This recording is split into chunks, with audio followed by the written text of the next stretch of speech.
بار دیگر صلوات پڑھیں گے محمد والا.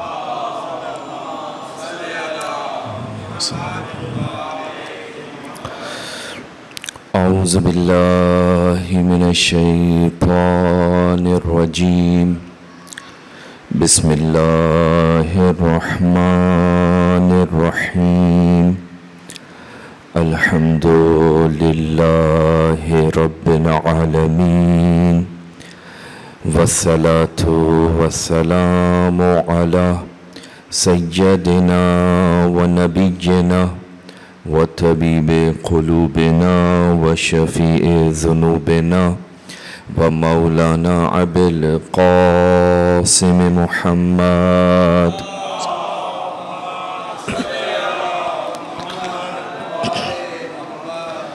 وعلى أهل بيته الطيبين الطاهرين المعصومين المظلومين لا سيما سيد الشهداء عليه السلام ولعنة الدائمة على أعدائهم أجمعين من يومنا إلى قيام يوم الدين.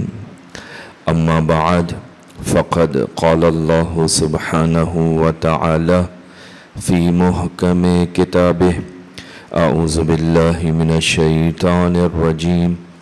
بسم الله الرحمن الرحيم. قل لا أسألكم عليه أجرا إلا المودة في القربى. وقال أيضا في مقام آخر عباد الرحمن الذين يمشون على الأرض هونا وإذا خاطبهم الجاهلون قالوا سلاما. صلوات پڑھیں محمد.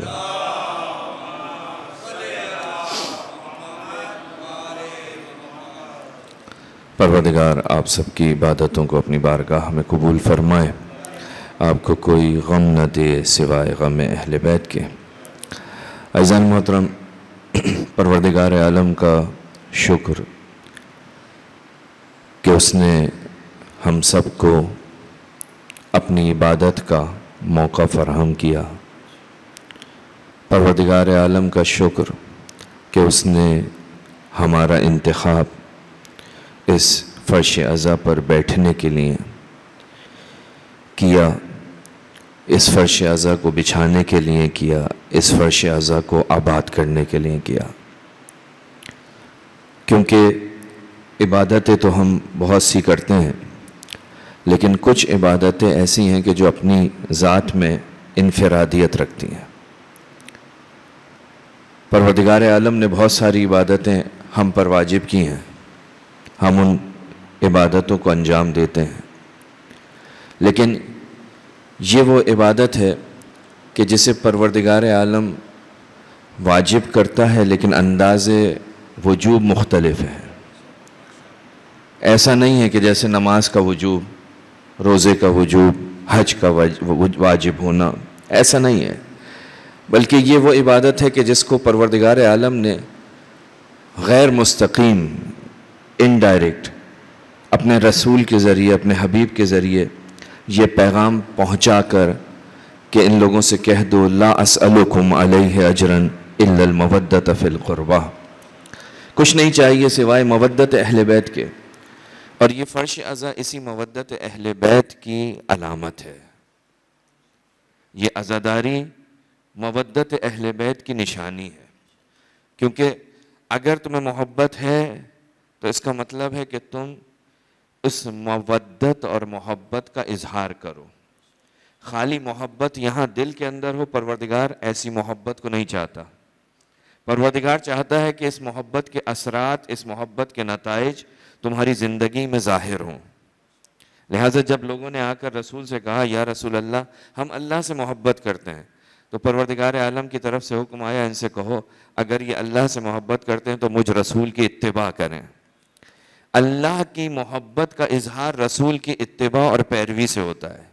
اسی طرح رسول کی محبت اور رسول کی اطاعت کا اظہار محبت اہل بیت کے ذریعے ہوتا ہے. ایک صلوات پڑھیں گے محمد والی.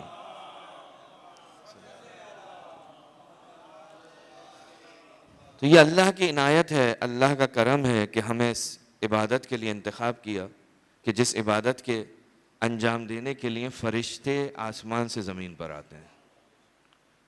ہمیں کوشش کرنی چاہیے کہ اس فرش عزا کا احترام کریں اور اللہ کا شکر ادا کریں ہمیشہ بیٹھنے کے بعد کہ پروردگار دوبارہ اس عبادت کو نصیب فرما. اس لیے کہ قاعدہ ہے، عقلی قاعدہ بھی ہے اور شرعی قاعدہ بھی ہے. یعنی شریعت کے اندر بھی یہ قاعدہ ذکر ہوا ہے اور انسان کی عقل بھی یہی کہتی ہے کہ جب تمہیں کوئی نعمت ملے تم اس کا شکریہ ادا کرو. آپ اپنے بچوں کی تربیت کرتے ہیں، بچوں کو سکھاتے ہیں، جب بھی کوئی آپ کے بچوں کو کوئی بھی چیز دیتا ہے، کوئی ٹافی دیتا ہے، کوئی عیدی دیتا ہے، کوئی بھی چیز دیتا ہے، آپ فوراً بچے سے کہتے ہیں کہ بیٹا انکل کا شکریہ ادا کرو.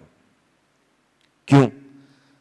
آپ اس کی تربیت کر رہے ہیں، آپ اس کو سکھا رہے ہیں. انسان کی عقل یہ کہتی ہے کہ جب تمہارے ساتھ کوئی نیکی کرے، جب تمہارے ساتھ کوئی احسان کرے، جب تمہیں کوئی چیز عطا کی جائے تو اس کے بدلے میں تمہارا جو پہلا فریضہ ہے وہ یہ کہ تم اس کا شکریہ ادا کرو. انسان کی عقل یہ کہتی ہے.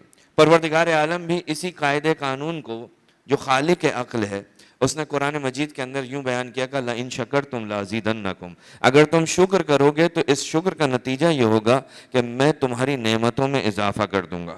یعنی اگر تم فرش عزا پر بیٹھ کر پروردگار کا شکریہ ادا کرو گے، پروردگارہ تیرا شکر کہ تو نے ہمیں توفیق دی کہ ہم حسین ابن علی کے فرش عزا پر بیٹھیں، ہم زہرا کے لال پر گریہ کریں، ہم اس کی عزاداری کریں. تو عزیزان محترم، پروردگار عالم اس شکر کے بدلے ہماری توفیقات میں اضافہ کرتا ہے. توفیقات میں اضافہ ہوتی ہے، آپ کی اس عبادت کے اندر برکت ہوتی ہے، یہ عبادت بڑھ جاتی ہے، اس عبادت کی کیفیت بدل جاتی ہے. تو یہ ایک ایسا قانون ہے جو پروردگار عالم کی طرف سے بھی تائید شدہ ہے اور انسان کی عقل بھی یہی کہتی ہے کہ نعمت پر شکریہ ادا کرو. تو یہ وہ نعمت ہے جس پر اللہ کی طرف سے ملائکہ، مشہور و معروف روایت ہے، اپنے بچوں کے لیے، چھوٹوں کے لیے عرض کر رہا ہوں کہ فرش عزا کی اہمیت اتنی ہے کہ روایت کہتی ہے کہ جب آپ یہاں فرش عزا بچھاتے ہیں تو آپ کو بہت ساری چیزیں ہمیں ان آنکھوں سے دکھائی نہیں دیتی. ہم فرشتوں پر یقین رکھتے ہیں، کوئی ہے جو فرشتوں پر یقین نہیں رکھتا؟ سب رکھتے ہیں. جبرائیل پر ہمیں یقین ہے، اسرائیل پر ہمیں یقین ہے، ملک الموت کے بارے میں کوئی ایسا نہیں ہے جو انکار کرے، کوئی مسلمان انکار نہیں کرتا. دیکھا نہیں ہے لیکن یقین ہے. ملائکہ پر یقین ہے، اجنہ پر یقین ہے. یعنی بہت ساری چیزیں ایسی ہیں اس کائنات کے اندر جو ہیں، آپ کو دکھائی نہیں دیتی لیکن آپ اس پر یقین رکھتے ہیں. ضروری نہیں ہے کہ ہر چیز دکھائی دے، بعض چیزیں اپنی آثار سے اپنے وجود کا اظہار کرتی ہیں. بعض چیزوں کا اظہار ان کی برکات سے، ان کے آثار سے ہم اس نتیجے پر پہنچتے ہیں کہ کچھ ہے، کچھ ہے.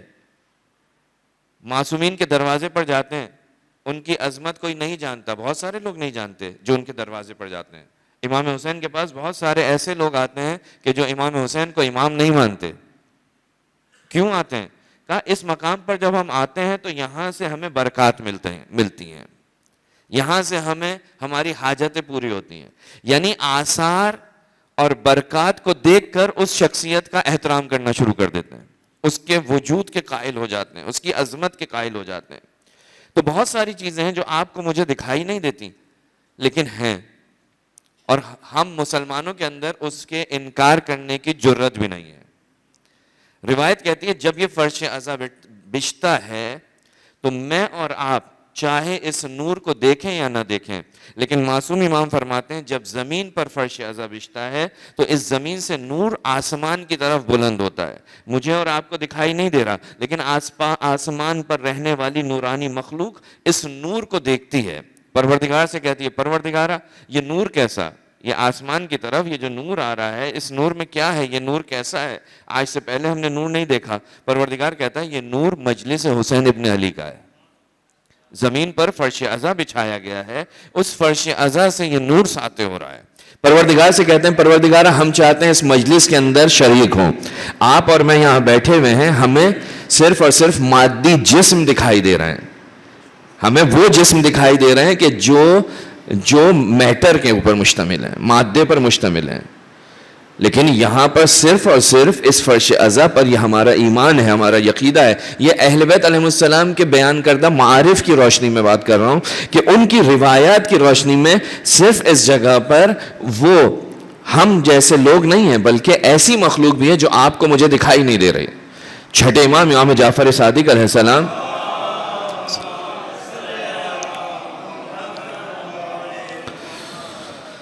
کی روایت ہے، آپ نے اپنے صحابی سے پوچھا کہ کل رات کہاں تھے؟ کہا کہ مولا نماز کے بعد آپ کا ایک چاہنے والا تھا، اس نے اپنے گھر میں آپ کے جد حسین ابن علی کی مجلس کا اہتمام کیا تھا، ہم وہاں گئے تھے. کہا اچھا. کہا وہاں گئے تھے، مجلس میں بیٹھے؟ کہا مجلس سنی. کہا جب واپس آ رہے تھے تو تمہاری نگاہ پڑی دروازے پہ کوئی تمہیں دکھائی دیا؟ کہا مولا اندھیرا تھا، رات کی تاریکی تھی، دروازے پہ کوئی بیٹھا ہوا تھا لیکن میں پہچان نہیں سکا. چھٹے امام نے فرمایا، کہا میں تمہارا امام اس مقام پر بیٹھا ہوا تھا. کہا مولا آپ وہاں کیوں بیٹھے تھے؟ آپ کو صدر مجلس میں آنا چاہیے تھا، ہم آپ کو تعزیت دیتے، آپ کے جد کی مجلس تھی، آپ کو تسلیت پیش کرتے. چھٹے امام نے ایک جملہ کہا آنا چاہتا تھا لیکن جب میں داخل ہوا تو میں نے دیکھا میرے جد رسول خدا تشریف فرما ہے، میری دادی زہرا بیٹھی ہوئی ہے، میرا جد علی ابن ابی طالب بیٹھا ہے. یعنی اس مجلس کے اندر صرف ہم جیسے مادی جسم رکھنے والی ہستیاں نہیں آتی، افراد نہیں آتے، بلکہ پروردگار عالم کی عظیم ترین مخلوق اس مجلس کے اندر آتی ہے.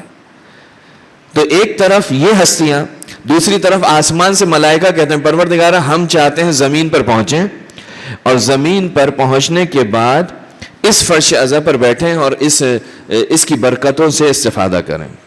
روایت کہتی ہے پروردگار ان کو اجازت دیتا ہے، وہ زمین پر آتے ہیں اس فرش عزا پر بیٹھنے کے لیے. توجہ کیجیے گا اس کی عظمت کیا ہے. وہ آسمان سے زمین پر آتے ہیں، وہ آسمان سے زمین پر آتے ہیں، انہیں معلوم ہے کہ اس فرش کی عظمت کیا ہے. وہ آسمان سے زمین پر آتے ہیں، اس فرش پر بیٹھتے ہیں اور جب واپس جاتے ہیں تو خالی ہاتھ نہیں جاتے بلکہ اس فرش سے، اس مکان سے ایک خاص خوشبو کو اپنے ساتھ لے کر جاتے ہیں. حسین کے فرش عزا کی ایک خوشبو ہے، حسین کی ایک مہک ہے.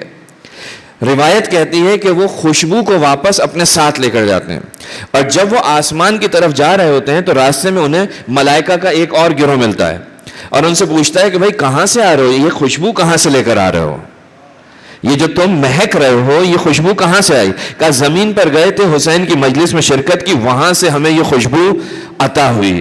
پروردگار عالم سے یہ دوسرا گروہ کہتا ہے پروردگار ہمیں بھی اجازت دے، ہم بھی فرش عزا پر جائیں اور اس خوشبو سے استفادہ کریں. پروردگار کی طرف سے آواز آتی ہے کہ وہ مجلس ختم ہو گئی.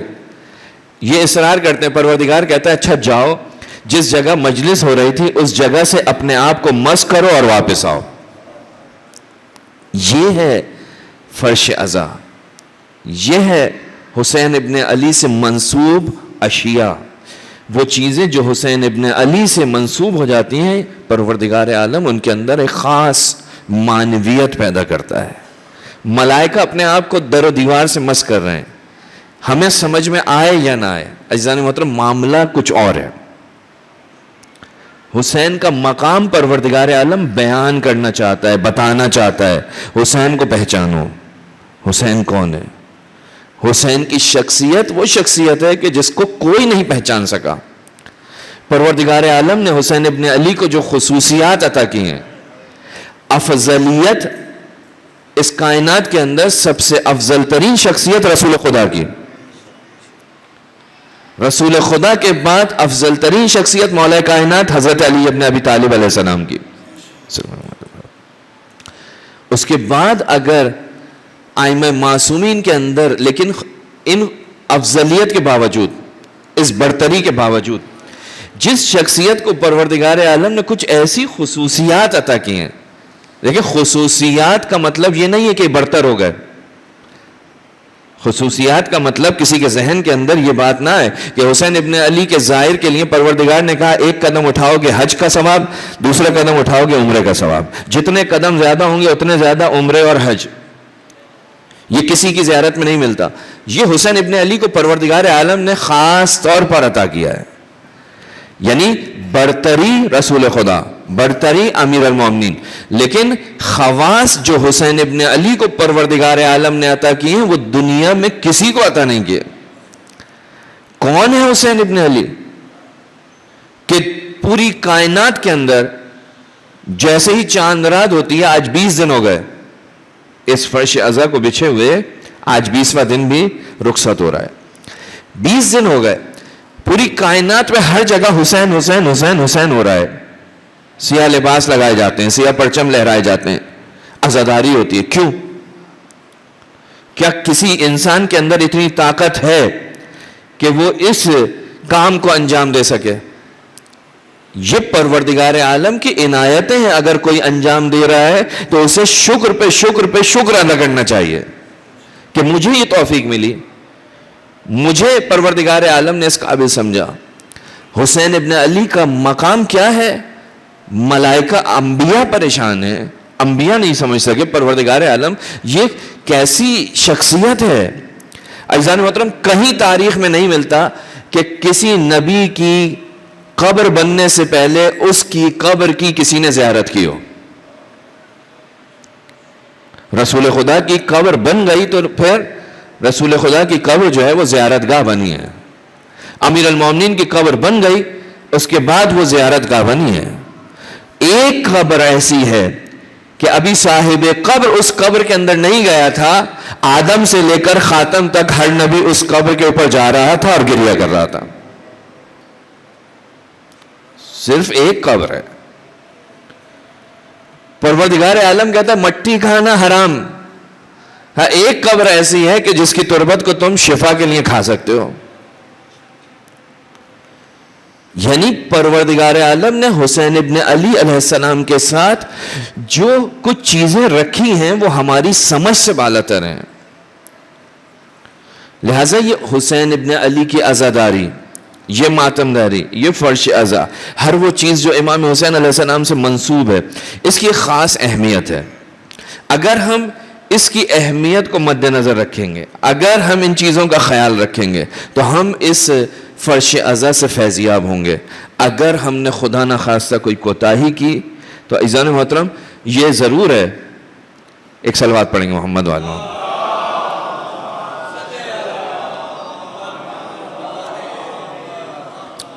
یہ ضرور ہے کہ آپ خوش نصیب ہیں، آپ خوش قسمت ہیں، پروردگار عالم نے آپ کو ان کی ولایت کے ساتھ اس دنیا میں بھیجا. لیکن یہ ولایت کے ساتھ آ تو گئے، لیکن اس کا یہ مطلب نہیں ہے کہ کوئی انسان اس ولایت کا خیال نہ رکھے، اس نعمت ولایت کا خیال نہ رکھے. یہ نعمت ہے نا، اور نعمت بھی کوئی معمولی نعمت نہیں ہے، نعمت عظیم ہے. اما یتساءلون عن النبأ العظیم، یہ نعمت کے بارے میں، یہ خبر کے بارے میں. یہ کس کے بارے میں سوال کر رہے ہیں؟ نبأ العظیم کون ہے جس کے اندر یہ لوگ اختلاف کر رہے ہیں؟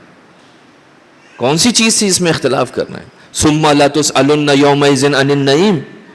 پروردگار کہتا ہے یہ ان سے سوال کیا جائے گا نعیم کے بارے میں، نعمتوں کے بارے میں. کون سی نعمت ہے جس کے بارے میں سوال کیا جائے گا؟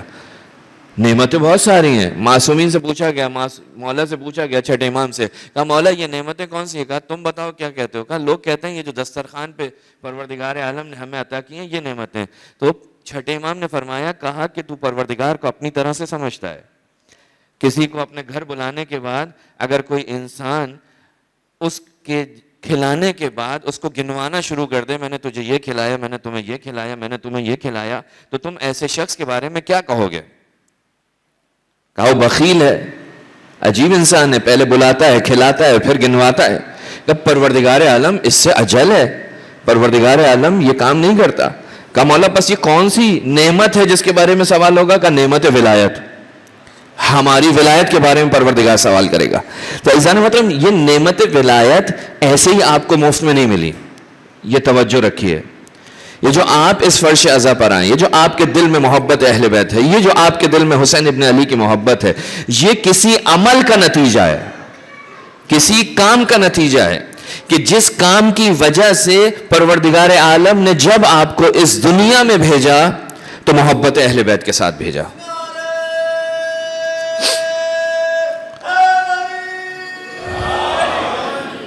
یہ آپ کے کسی عمل کا نتیجہ ہے. یہ ایسے ہی نہیں ملی.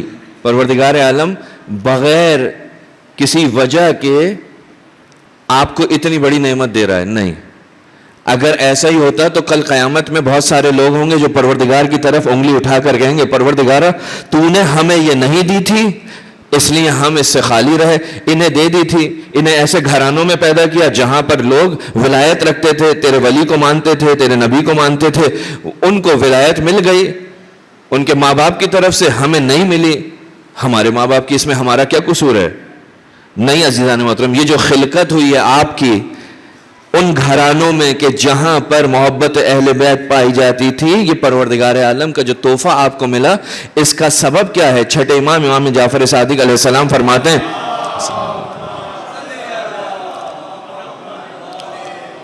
یہ ایک میثاق تھا, یہ ایک عہد تھا کہ جو اس عالم کے اندر, عالم زر کے اندر لیا گیا تھا, وہاں صرف توحید کا, صرف عبودیت پروردگار کا, صرف ربوبیت پروردگار کا عہد نہیں لیا تھا, بلکہ رسول خدا کی رسالت کا, امیر المومنین اور ائمہ معصومین کی ولایت و امامت کا عہد لیا گیا تھا.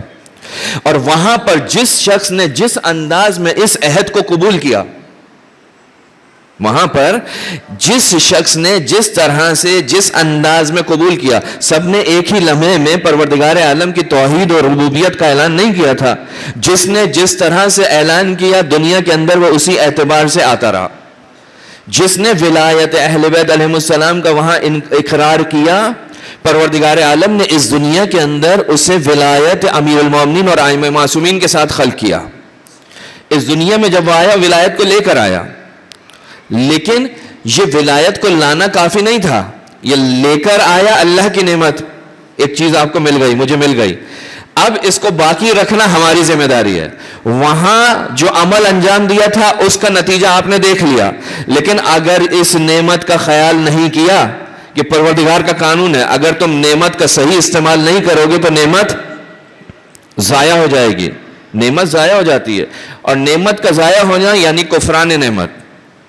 اگر اس نعمت ولایت کا صحیح استعمال نہیں کرو گے, اس نعمت ولایت پر اللہ کا شکر ادا نہیں کرو گے, اس نعمت ولایت کے تقاضوں کو پورا نہیں کرو گے, تو یاد رکھو پروردگار عالم تم سے اس نعمت کو چھین لے گا. جب تم اس دنیا سے جا رہے ہوگے تو نعمت ولایت سے محروم ہو کر جاؤ گے. لہٰذا پروردگار کی طرف سے یہ نعمت لے کر آئے ہیں, وہاں ہمارا عمل تھا عالم زر میں جو ہمیں نہیں معلوم. آپ نے, میں نے عہد کیا تھا پروردگار سے, پروردگارہ ہم تیری ربوبیت کا اعلان کرتے ہیں, تیرے رسول کی رسالت کا اعلان کرتے ہیں, تیرے ولی کی ولایت کا اعلان کرتے ہیں, قبول کرتے ہیں. آپ کو اور مجھے یاد نہیں ہے, البتہ ایک دعا آپ عام طور پر فجر کی نماز کے بعد پڑھتے ہیں کہ جس دعا کا نام ہے دعائے عہد. دعائے عہد فجر کی نماز کے بعد مومنین پڑھتے ہیں. چھٹے امام فرماتے ہیں اگر کوئی 40 دن تک اس دعا کی تلاوت کرے تو وہ امام زمانہ کے ساتھیوں میں شمار ہوگا. 40 دن تک. اس دعا کے اندر ایک فقرہ آتا ہے جو اس عہد کی طرف ہماری توجہ دلاتا ہے, کہ جس کے اندر آپ دعا کرتے کرتے کہتے ہیں کہ پروردگار اللہم انی اجدد, ہم تجدید عہد کرتے ہیں. اس کا مطلب ہے آپ نے یہ عہد پہلے کبھی کیا تھا, یہ عہد کبھی کیا ہوگا تبھی تو تجدید عہد ہوگی. تجدید عہد کا معنی کیا ہے؟ تجدید عہد کا مطلب یہ ہے, تجدید عہد کا معنی یہ ہے کہ ہم نے پہلے عہد کیا تھا, اب ہم اس عہد کو دوبارہ ایک مرتبہ کر رہے ہیں, تازہ کر رہے ہیں, ریپیٹ کر رہے ہیں, تکرار کر رہے ہیں, اور مضبوط کر رہے ہیں, اپنے آپ کو تذکر دے رہے ہیں. یہ 40 دن تک آپ جو ہر روز دعائے عہد کی تلاوت کرتے ہیں, اس کے اندر باقاعدہ اپنے زمانے کے امام کے ساتھ تجدید عہد کرتے ہیں آپ. پروردگار, ہاں اے زمانے کے امام, ہم اپنے عہد کی تجدید کرتے ہیں آپ کے ساتھ. یا زیارت کے اندر یہ عہد تھا کیا, اس عہد میں آپ نے کہا کیا تھا؟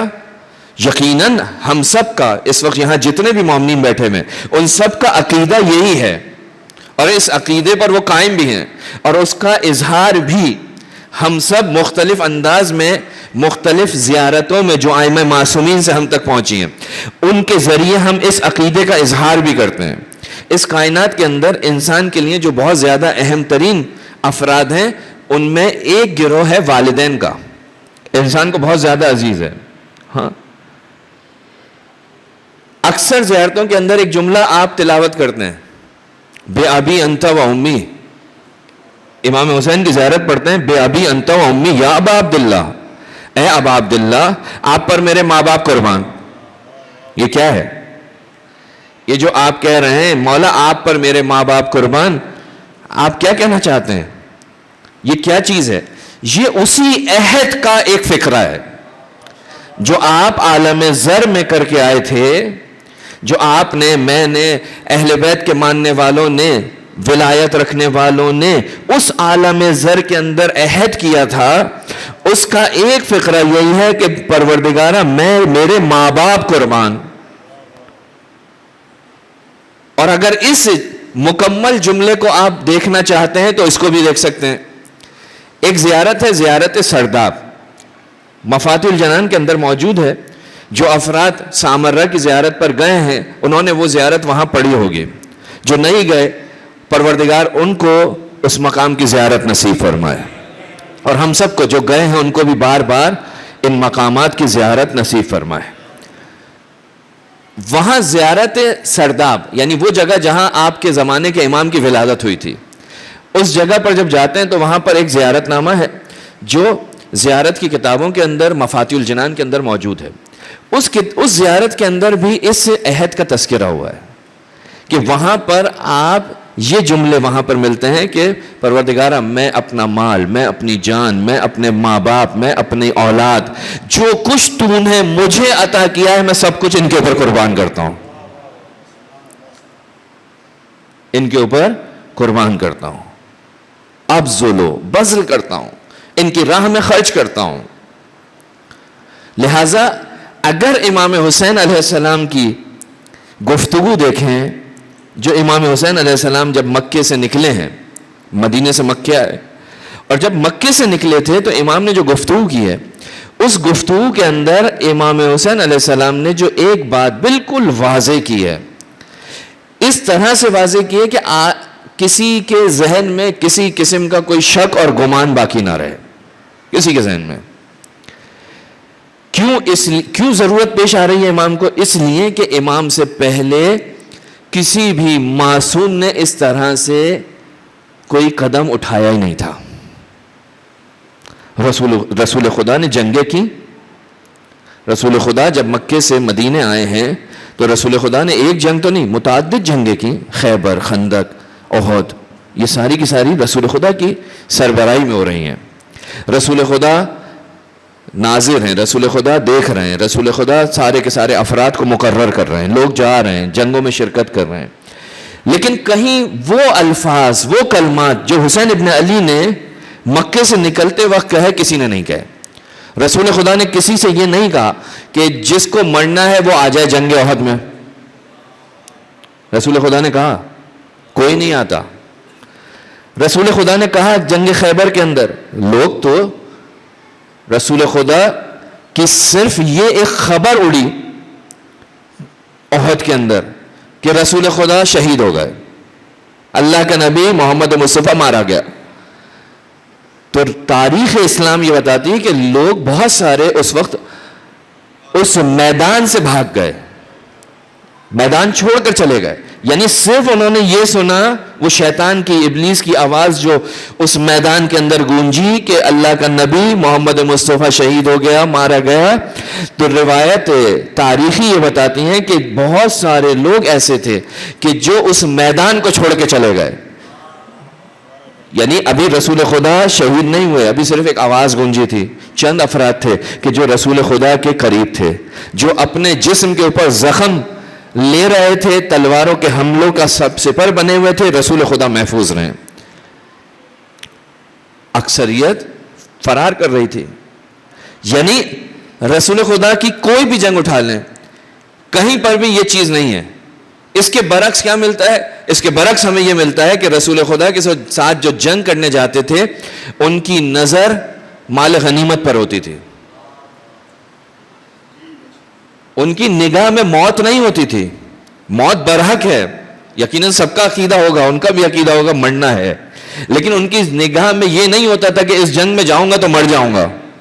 بلکہ وہ اس نیت سے نکلتے تھے کہ اس جنگ میں جاؤں گا تو پھر مال غنیمت لے کر آؤں گا، مال غنیمت ملے گا۔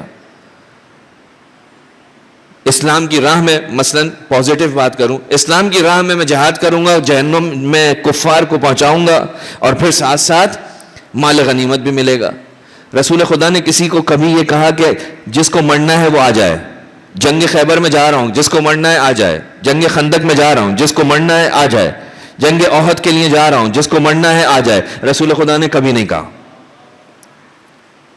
کوئی ایک موقع ایسا ہو کہ جہاں اللہ کے نبی نے یہ کہا ہو کہ جس کو مرنا ہے وہ میرے ساتھ جنگ کرنے کے لیے آ جائے، نہیں۔ بلکہ تاریخ یہ بتاتی ہے شہید ہوتے تھے، لیکن کسی وقت بھی رسول نے یہ نہیں کہا۔ امیر کائنات حضرت علی ابن ابی طالب علیہ السلام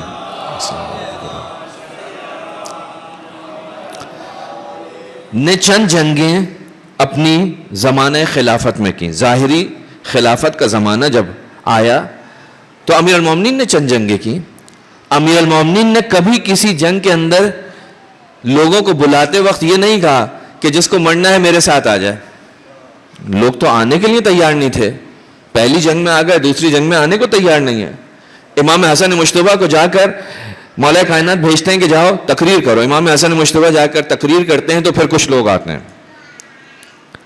امیر المومنین نے کسی سے نہیں کہا کہ جس کو مرنا ہے وہ میرے ساتھ جنگ کرنے آ جائے۔ مرنا حق ہے، لیکن عزیزان محترم مرنے کے لیے جگر چاہیے۔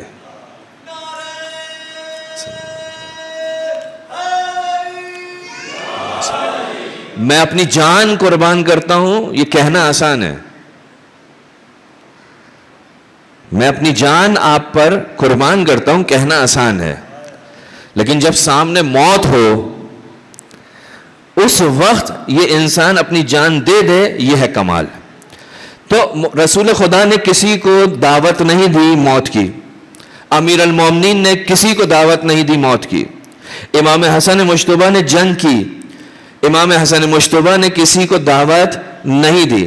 امام حسن مجتبیٰ کے ساتھ تو جو لوگ آئے، امیر المومنین کے ساتھ جو لوگ آئے رسول خدا کے ساتھ بھی تھے، لیکن ایسا نہیں ہوا جیسا امیر المومنین اور امام حسن کے ساتھ ہوا کہ جو ساتھ آئے تھے دشمن سے لڑنے کے لیے وہ خود امام کو نقصان پہنچانے کے لیے تیار ہیں، خود امام کو نقصان پہنچا رہے ہیں۔ امام حسن مجتبیٰ کا مسلح کون کھینچ رہا ہے؟ امام حسن مجتبیٰ کے زانو پہ تلوار سے حملہ کون کر رہا ہے؟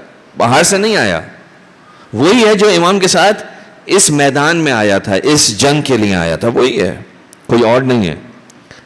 صرف ایک امام حسین علیہ السلام، کیونکہ امام حسین کے بعد چوتھے امام سے 11ویں امام تک کسی امام نے جہاد نہیں کیا، میدان میں نہیں آئے، یعنی اس انداز میں جہاد، وگرنہ ان کی پوری زندگی جہاد ہے۔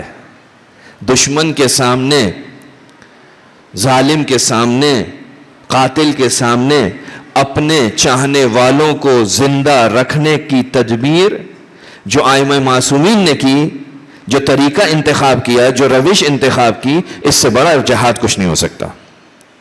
ان کے جہاد کا انداز مختلف تھا۔ وہ جو تلوار والا جہاد ہے، وہ آخری جہاد جس امام نے کیا ہے وہ ہے امام حسین۔ تو کسی امام نے، رسول خدا نے کبھی بھی دعوت موت نہیں دی، لیکن تاریخ کہتی ہے کہ جب امام حسین علیہ السلام نکلے ہیں مکے سے، مدینے سے مکہ آئے، جب مکے سے نکلے ہیں تو پہلی منزل پر جب آپ نے خطبہ دیا، خطاب کیا اپنے چاہنے والوں سے، بہت سارے لوگ تھے، تو اس وقت امام نے جب خطاب کیا کہا کہ جو مرنا چاہتا ہے وہ ہمارے ساتھ آئے، جو اپنی جان دے سکتا ہے وہ ہمارے ساتھ آئے۔ عزیزان محترم، یہ جو آج شہدائے کربلا کا مقام ہے وہ ایسے ہی نہیں ہے۔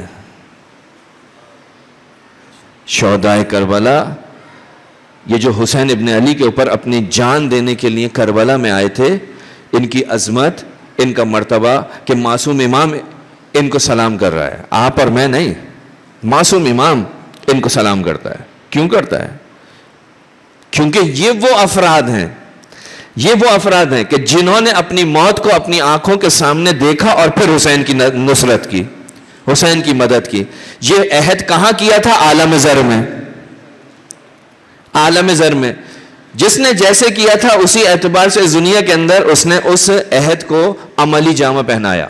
امام حسین علیہ السلام واحد امام کہ جو دعوت دے رہا ہے کہ کس کو مرنا ہے, میرے ساتھ آنے کا صرف اور صرف ایک نتیجہ ہے. امام حسین کے ساتھ آنے کا اثر صرف اور صرف ایک ہے. امام نے واضح کیا تھا, امام نے کہا تھا کیا ہے, کہا کہ میرے ساتھ جو بھی آئے گا اسے اپنا سب کچھ قربان کرنا پڑے گا. اس کی عزت بھی جائے گی, اس کی مال و دولت بھی جائے گی, اس کی عورتوں کے سروں سے چادر بھی جائے گی, سب کچھ اسے قربان کرنا پڑے گا, آخر میں اس کی جان بھی جائے گی. سب کچھ دیا انہوں نے. امام حسین علیہ السلام کے اصحاب کا مقام عجیب ہے, لہٰذا آج معصوم امام ان کو سلام کرتا ہے, السلام علیکم یا اصحاب الحسین. یہ وہ ولایت تھی, یہ وہ عہد تھا کہ ہم سب کچھ اپنا قربان کر دیں گے, اور یہ اپنے اس عہد کے اوپر پابند رہے, اس عہد سے پیچھے نہیں ہٹے. وہ وعدہ جو انہوں نے عالم زر میں کیا تھا, امام حسین علیہ السلام کی خدمت میں کھڑے ہو کر انہوں نے کر کے دکھایا. تو یہ جو ولایت آپ کو ملی ہے, یہ جو نعمت ولایت آپ کو ملی ہے, یہ آپ کے عمل کا نتیجہ تھا. آپ نے وہاں کچھ اچھا ایسا کیا تھا جس کی وجہ سے پروردگار عالم نے اس ولایت کے ساتھ اس دنیا میں بھیجا. لہٰذا اس کی قدر کی ضرورت ہے. تاریخ اٹھا کے دیکھیے کتنے ہی لوگ ایسے تھے جو امیر المومنین کے ساتھ رہے لیکن ایک وقت آیا چھوڑ کے چلے گئے. کتنے ہی لوگ تھے کربلا کے اندر ایسے کہ جو امیر المومنین کے لشکر میں تھے, اور کربلا میں امام حسین کے مقابل کے اندر. کہاں گیا ان کا عہد, کہاں گئی ان کی ولایت؟ کیا تھا؟ کمزور تھے. وہ عقیدہ ان کا بہت ہی ناقص تھا, کمزور تھا. لیکن یہ جو حسین کے ساتھ کھڑے ہوئے تھے 70 72 80 90 جتنے بھی تھے, تاریخ کے اندر اختلاف ہے, 72 جو ایک مشہور تعداد ہے, یہ جو حسین ابن علی پر اپنی قربانی پیش کر رہے تھے, عجیب انداز ہے. امام کے سامنے کھڑا ہوا ہے. یعنی دیکھیں میں جو عرض کر رہا ہوں کہ جو ہم نے عہد کیا تھا اس زیارت سرداب کے اندر, جو ہم امام کے لیے امام کی زیارت پڑھتے ہوئے یہ جملے کہتے ہیں, مولا میری جان آپ پر قربان, میرا مال آپ پر قربان, میری اولاد آپ پر قربان, میرا سب کچھ آپ پر قربان. یہ عہد تھا. یہ عہد کربلا والوں نے دکھایا.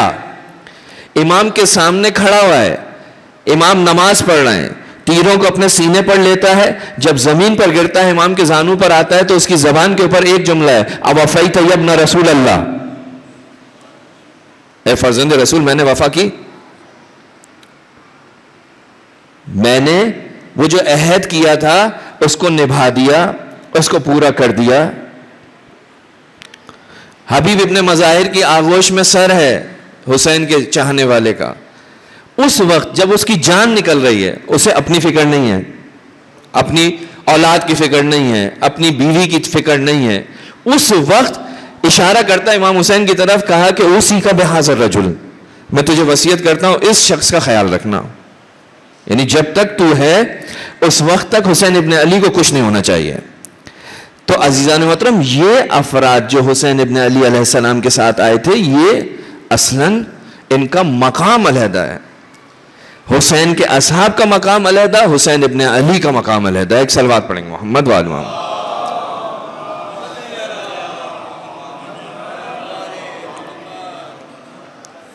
تو یہ پروردگار عالم کا جو آپ کو مجھے تحفہ ہے, یقیناً بہت عظیم تحفہ ہے, بہت اہم تحفہ ہے. اس تحفے کی حفاظت کرنا ہماری ذمہ داری ہے. یہ ولایت کو سنبھالنے کی ذمہ داری ہماری ہے. لے کر تو آ گئے ہیں لیکن اس کی حفاظت ہماری ذمہ داری ہے. لہٰذا اپنے آپ کو اس در سے وابستہ رکھیں. جتنا ان سے قریب ہوں گے اتنی ہی یہ محبت وجود کے اندر اترتی رہے گی, اور جتنی محبت اترے گی اتنے ہی ہمارے قدم ثابت ہو جائیں گے, مضبوط ہو جائیں گے. جتنی زیادہ محبت ہوگی اتنی زیادہ اطاعت ہوگی. جناب زینب کبریٰ حسین کے انصار میں سے ایک ہیں. کوئی تصور کر سکتا ہے, کوئی سوچ سکتا ہے کہ انسان اتنی زیادہ مشکلات کو دیکھے, اتنی زیادہ تکالیف کو دیکھے, وہ بھی ایک خاتون, ایک خاتون. لیکن کیا مجال ہے کہ حسین ابن علی کی ایک معمولی سی بھی مرضی کے خلاف کوئی قدم اٹھائے. جناب زینب کبریٰ ہر وہ کام کر رہی ہے جو حسین ابن علی چاہتا ہے. امام حسین نے کہا تھا زینب صبر کرنا, زینب صبر کرنا. جناب زینب سلام اللہ علیہ صبر کر رہی ہیں, لیکن عزیزان محترم صبر زینب عجیب ہے. قرآن مجید کا اگر مطالعہ کریں تو 400 کے قریب آیات قرآن مجید میں ایسی ہیں جو صبر کے بارے میں گفتگو کرتی ہیں. روایات بہت ساری ہیں. صبر کی اہمیت اتنی زیادہ ہے کہ روایت میں ملتا ہے کہ جب انسان اس دنیا سے جاتا ہے عالم برزخ کی طرف, مرتا ہے, موت آتی ہے, قبر میں جاتا ہے, تو اس کے ساتھ اس کی نماز ہوتی ہے, اس کے ساتھ اس کی زکوٰۃ ہوتی ہے, اس کے ساتھ اس کے نیک اعمال ہوتے ہیں, اور ایک چیز جو اس کے ساتھ ہوتی ہے وہ ہے اس کا صبر. اس کا صبر ان تمام چیزوں سے خطاب کرتا ہے. اب یہ شخص عالم برزخ میں جا رہا ہے, نماز موجود ہے, زکوٰۃ موجود ہے, نیک اعمال موجود ہیں, یہ صبر اس سے خطاب کرتا ہے, ان تینوں سے. کہا کہ تم اس کے لیے جو کر سکتے ہو کرو, جب تم سے کچھ نہ ہو تو مجھے بتانا, میں آؤں گا. یہ ہے صبر, یہ ہے صبر کا مقام. قرآن مجید صابرین کی تعریف کرتا ہے, حضرت ایوب کی تعریف کر رہا ہے. حضرت ایوب کی کس خصوصیت کو بیان کر رہا ہے؟ صبر کو. نعم العبد ایوب, کتنا اچھا بندہ ایوب, ہم نے اس کو صابر پایا. عزیزان محترم, ایوب کی مصیبت اور زینب کبریٰ کی مصیبت میں زمین آسمان کا فرق ہے. فرعون کی بیوی جناب آسیہ, پروردگار عالم قرآن مجید کے اندر مثال دیتا ہے اس کی شخصیت کی. ڈٹی رہی, ایمان لے کر آ گئی جناب موسیٰ کے اوپر, جناب موسیٰ کے ساتھ ہے. نتیجہ کیا ہوا؟ فرعون نے ظلم کرنا شروع کیا. اتنا ظلم ہوا کہ اب جناب آسیہ سے برداشت نہیں ہوتا, پروردگار سے کہتی ہے پروردگار نجنی, پروردگار مجھے نجات دے, پروردگار مجھے جنت میں گھر دے دے, مجھے جنت میں گھر چاہیے, یعنی اب میں یہاں رہنا نہیں چاہتی. آسیہ پر کون سی مصیبتیں آئی تھی؟ جسمانی مصیبت. جسمانی مصیبت یقیناً سخت ہے, لیکن زینب کبریٰ پہ صرف جسمانی مصیبت نہیں آئی تھی. زینب کبریٰ سلام اللہ علیہ پر جسمانی مصیبت کے ساتھ ساتھ روحانی نفسانی مصیبتیں بھی آئی تھی, اور ایسے میں یہ بیوی ثابت قدم رہی. جناب آسیہ کہتی ہیں پروردگار اٹھا لے, لیکن جناب زینب نے کسی ایک جگہ بھی, کسی ایک مقام پر بھی پروردگار سے یہ نہیں کہا پروردگار زینب کو اٹھا لے. ایک جگہ بھی, ایک جگہ بھی. بلکہ جناب زینب کے تو ایسے کلمات تاریخ نے نقل کیے ہیں کہ جن کا کوئی مقابلہ نہیں ہے. ایسے کلمات جو جناب زینب نے ان حالات کے اندر اپنی زبان مبارک سے ادا کیے ہیں. کیا ہے عزیزان محترم؟ 10 دن گزرے ہیں نا, اسیروں کے ایام ہیں. میرا موضوع شروع نہیں ہو سکا, بہرحال مولا اس عبادت کو قبول کرے. اس بیوی نے جو کیا ہے, اس بیوی نے کیا کیا ہے؟ جناب آسیہ کہتی ہیں پروردگارہ مجھے نجات دے, پروردگارہ مجھے جنت میں گھر دے دے. لیکن جناب زینب کیا کہتی ہیں؟ جناب زینب اتنی مصیبتیں دیکھتی ہیں. شب عاشور امام حسین ساری مصیبتوں کا تذکرہ کرتے ہیں اور جناب زینب سے کہتے ہیں اے میری بہن زینب صبر کرنا, صبر کا دامن نہیں چھوڑنا. روز عاشور جناب زینب اپنی آنکھوں کے سامنے لاشیں بکھرے ہوئے دیکھ رہی ہے. صبح سے شام ہو گئی, کہیں بھائی کا لاشا, کہیں بھتیجے کا لاشا, کہیں بھانجے کا لاشا, کہیں اولاد کا لاشا, کہیں چاہنے والوں کا لاشا. جناب زینب دیکھ رہی ہے, صبح سے شام ہو گئی ہے. جناب زینب اس بلندی پر پہنچی, اپنے بھائی کو ذبح ہوتے ہوئے دیکھا. ہاں عزیزو, اس کے بعد جب خیام کی طرف اشکیا کا رخ ہوا تو تاریخ نے لکھا کہ ان کے ہاتھ میں جو تھا وہ برساتے تھے. ان کا حجاب چھین رہے تھے. عزیزو کربلا میں ہر کوئی مختلف انداز میں ذبح ہوا ہے. حسین ابن علی ذبح ہوئے, زینب کبریٰ بھی ذبح ہوئی. فرق ہے ذبح ہونے میں. جیسے مچھلی کا ذبیحہ کسی اور طریقے سے ہوتا ہے اور گائے کا ذبیحہ کسی اور طریقے سے ہوتا ہے, اسی طرح کربلا کے اندر امام حسین علیہ السلام کو خنجر سے ذبح کیا, لیکن زینب کبریٰ کو چادر چھین کر ذبح کیا. جس کی زندگی میں کبھی چادر نہ اتری ہو, جب اس کے سر پر چادر نہ ہو, اور جب بھتیجی یہ کہہ رہی ہے پھوپھی اماں ایک چھوٹا سا کپڑا مجھے مل جائے گا, تو جناب زینب کہتی ہیں کہا کہ بیٹا تیری پھوپھی بھی تیری طرح سے ہے, اس کے سر پر چادر موجود نہیں ہے. تازیانوں کا شکار ہو رہی ہے, ظلم کا شکار ہو رہی ہے. اور جب 11 محرم کو حسین ابن علی کے لاشے سے گزر رہی ہے, تو مجھے نہیں معلوم حسین کے لاشے کے ساتھ کیا ہوا, حسین کے لاشے کے ساتھ کیا ہوا مجھے نہیں معلوم, لیکن ایک جملہ جناب زینب کا اس مقام پر نقل ہوا. وہ جملہ کیا تھا؟ یہ وہ بہن ہے کہ جس نے ساری زندگی 1 سال نہیں 2 سال نہیں ایک طویل مدت اپنے بھائی کے ساتھ گزاری ہے. تاریخ کہتی ہے کہ جب حسین کے لاشے پر جناب زینب آئی ہے نا, تو جناب زینب نے اپنے بھائی کا لاشا دیکھا. اس لاشے کی کیا کیفیت تھی عزیزو, تصور کیجئے گا. ساری زندگی ساتھ رہنے والی بہن ایک مرتبہ یہ جملہ کہے کہ کیا تو میرا بھائی حسین ہے, انت اخی, کیا تو میرا بھائی ہے, تو کیا میرا ماہجایا ہے, کیا تو زہرا کا لال ہے. عزیزو اس جسم کے ساتھ کیا ہوا تھا. اور پھر اس کے بعد جناب زینب کبریٰ ایک مرتبہ پروردگار عالم کی بارگاہ میں ہاتھ اٹھاتی ہیں. عزیزو موسیٰ کے سامنے اس فرعون کی زوجہ نے پروردگار سے کہا پروردگارہ مجھے نجات دے, لیکن جناب زینب اس امتحان کو کیسے پورا کریں گی. پروردگار عالم کی بارگاہ میں ہاتھ اٹھایا, حسین کا لاشا پڑا ہوا ہے, سر موجود نہیں, جسم پر کفن موجود نہیں. ہاتھ اٹھا کر وہ مظلومہ, وہ اسیرہ, وہ ام المصائب بی بی ایک مرتبہ ایک جملہ کہتی ہے, اللہم تقبل ھذا القربان, پروردگارہ ہماری اس قربانی کو قبول فرما.